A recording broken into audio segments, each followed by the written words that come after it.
Hi guys, it's Amy and this is Amy by Nature. How you all doing? Welcome and welcome back to my channel. So I've got another little bonus video for you today.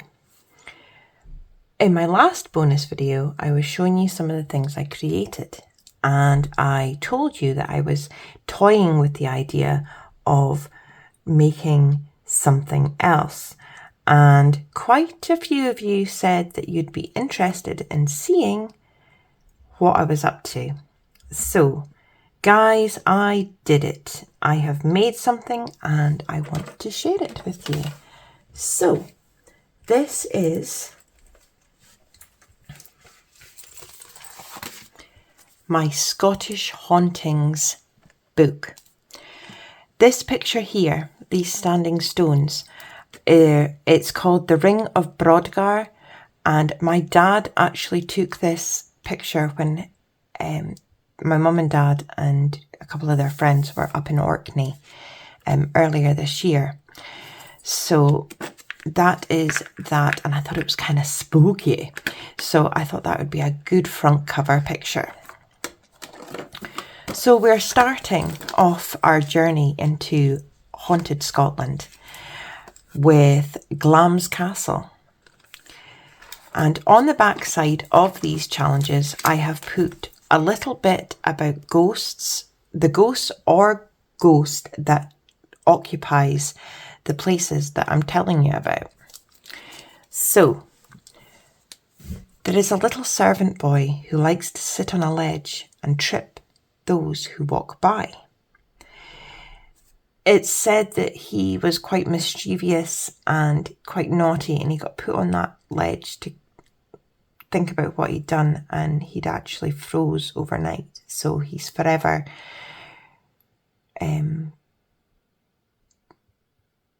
causing mischief, shall we say. The Grey Lady sits quietly in the corner of the chapel. It is thought that she is Janet Douglas, the Lady of Glamis, that was executed in 1537 outside Edinburgh Castle. And the reason for the cards on the challenge is Earl Beardy loved to drink and gamble. It is said that he made a deal with the devil to allow him to play cards until doomsday. If you listen closely, you can hear the shuffling of cards in the lower vaulted hall where he is playing cards for all eternity. Next, we are going on to the cursed grave of Seth Moore. And I have spelt that correctly. This is the old way of spelling Seth, and I checked the pronunciation, and it is definitely Seth. So, the old kirkyard in Rothimarcus is home to Great Shaw the Bucktooth, the chief of the Shaw clan in the 14th century. It is believed he wanders near the Dune of Rothimarcus, challenging travellers to a fight. Those who panic and run are never seen again, and those who stand to fight are left to go in peace. And believe it or not, the cage is not a mortsafe. That was a cage they would put over graves to stop grave robbers.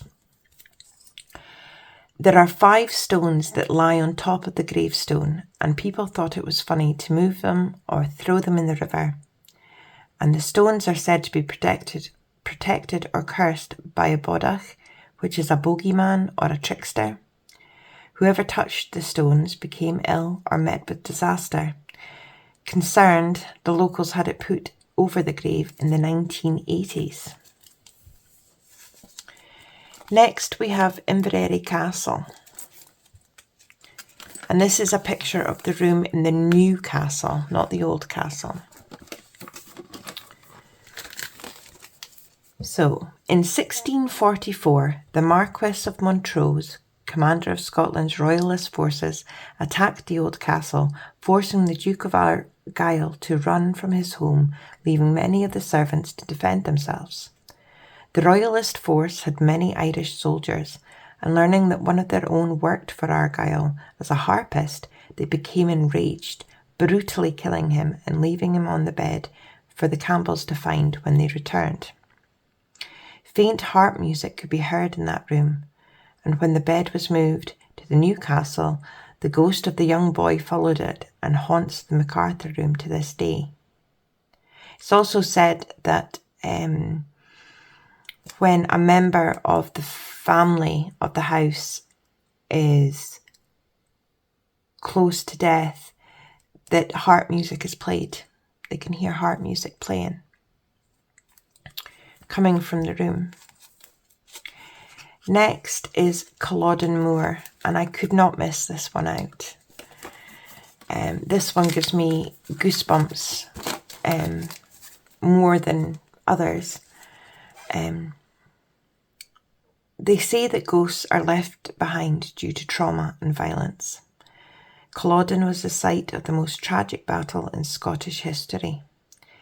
On the 16th of April, 1746, the Jacobite army, led by the Bonnie Prince, was destroyed. The Duke of Cumberland led a 9,000-strong force against some 5,000 weary and hungry Jacobites. The government army were prepared for the fearsome and so far successful Highland charge and changed tactics when it was too late for the Jacobite army. It was bloody and quick. Culloden was the last battle fought on British soil, and they say it continues once a year on the anniversary of the battle. A ghost of a Highlander can be seen wandering the moor, muttering the word defeated repeatedly. Next, we are going over to Huntly Castle.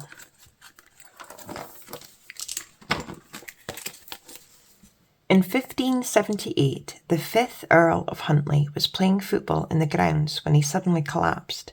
Vomiting black blood, he did not survive long. His body was left in his chambers before burial, and soon people noticed the icy chill in the nearby rooms. Upon entering his room, a few mourners collapsed. When they came to, they remembered the cold, dark feeling before passing out. His body was then moved to the chapel for burial. His brother heard scraping and shuffling in the now locked bedchamber. A group went to investigate, and the noises were all around them in the dark room. The brother went to get candles to see better, but the flames started flickering in the doorway, and the noises got even louder. They decided that whatever was in there wanted to be left alone and locked the door behind them. Next we have Scale House.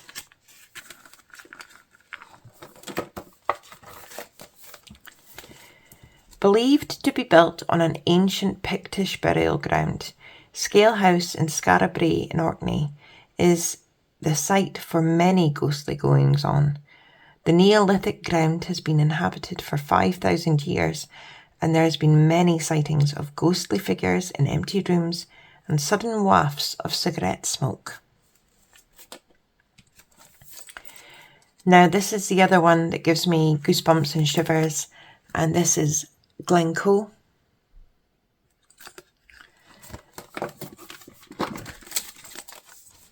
On the 13th of February 1692, one of the bloodiest incidents in Scottish history took place in Glencoe. Government soldiers posed as friendly visitors and stayed with Clan MacDonald.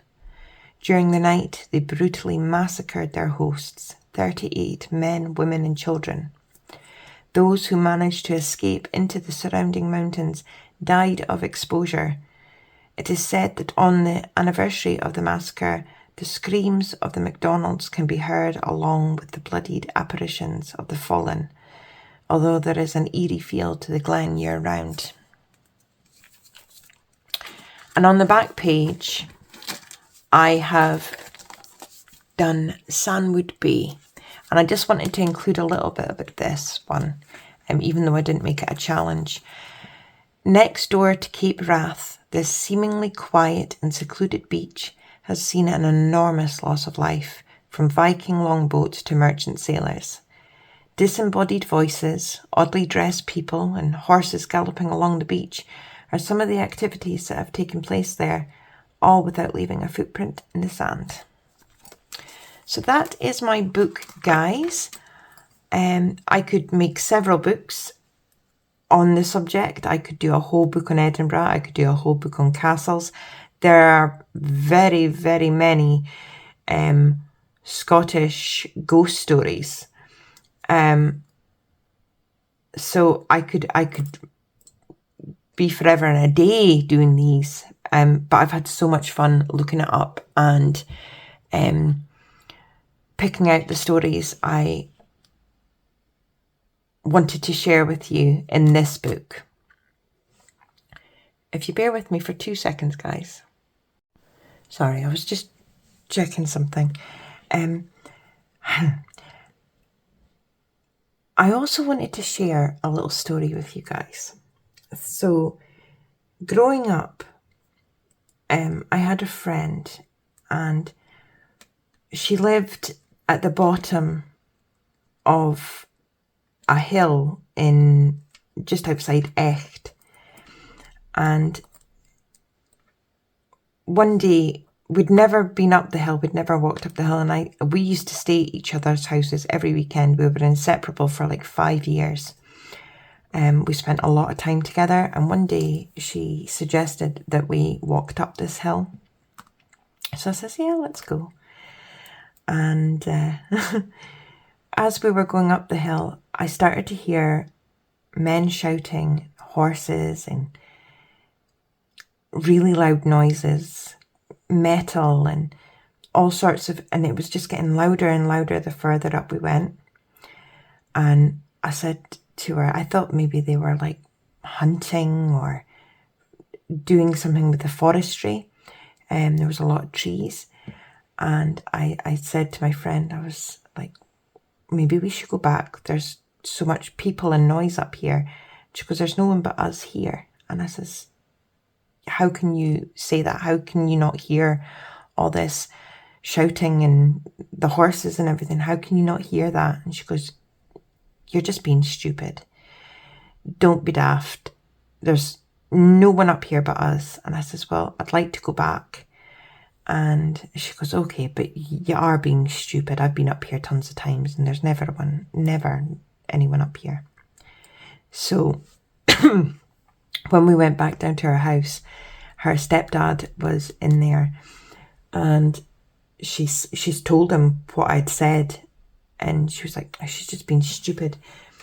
And he actually told us that there had been a battle up there.